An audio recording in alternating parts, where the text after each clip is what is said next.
This is a video on being global, and it's tricky for me to deal with this issue because I know so much about it. It's so hard to get my mind around it. So I'm going to deal with the formal things first in my tools, and then I'm going to deal with experiences and judgments later. First of all, I have a model of 64 components of successful global assignments.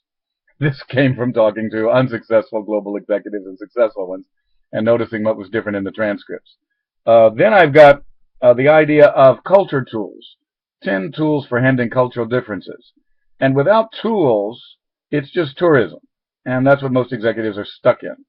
And you give them tools, executives, some of them are in pretty good mental shape, and they can go to town. You give them some good tools for culture handling. Number 3 is being global organizationally is extremely rare. Maybe no organization that claims to be global or transnational is anywhere near that. They all bandy about the words, but you find expatriate Americans all over these American firms around the world, and expatriate Brits all over these British firms around the world, and expatriate Dutch all over the Dutch firms around the world. And you find the local population managers either forbidden or promoted only if they do things the home country way. So there's extremely little interaction between cultures and ways and learning going on.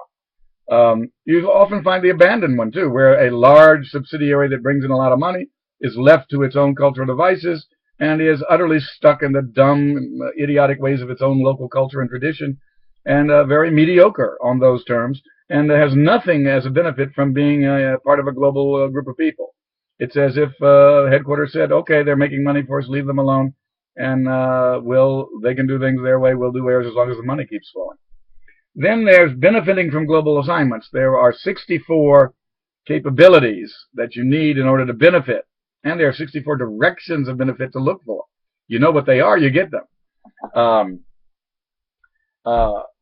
And so I've got the culture tools, I've got the successful global assignment criteria, I've got the benefits from global assignment criteria as tools and packages that I use to help people. Now, how does this work? Well, 45 years ago, when I first left the United States and worked with global firms, Panasonic's headquarters, Matsushita Industrial Limited Company Limited in Japan, and Sekisui Chemical in Japan, both Deming Prize winners. I was working for the headquarters of both companies.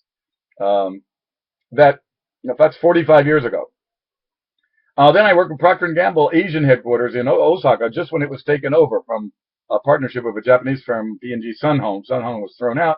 P&G took 100% ownership, took over, proceeded to make 4 years of unbelievably stupid errors as Cincinnati guys assumed that soap is soap in Japan and America are the same, and made liquid laundry detergents that froze solid because they didn't know that Japanese washrooms are not centrally heated. Stuff like that. Just dumb, arrogant. I mean, they didn't listen to the Japanese staff ever. None of them. And then, so I did that, and then, a year ago I was at ING in Tokyo, a Dutch firm. I think used to be British, and they sold out because some guy lost billions in Singapore.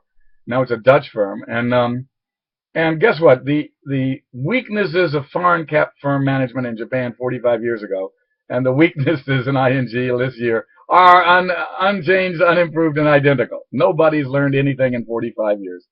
And basically ING Tokyo lacks all fundamental basic management systems, period. Every possible fundamental management system is missing from that firm because headquarters in Holland and England treated it as a sales office. And it brought in more and more money. This is a great deal. No management needed, no structures needed, no management systems needed, no effort needed, lots of extra sales flowing in. And so they were so in love with that they've never been willing to admit it's an actual company with 500, 1,000 people. They need careers. You need performance indicators. You need to know what's going on, what works and what doesn't work. You need to promote people who are competent. And so that was true 45 years ago, and it's true now. There are just no management systems in foreign cap firms in Tokyo. Go to IBM Research in Tokyo. The research that they proudly present to you was being done in Xerox Palo Alto Research Labs in 1972. And so 82, 92, 2002, 40-year-old research being done in IBM labs in Tokyo. It's embarrassing.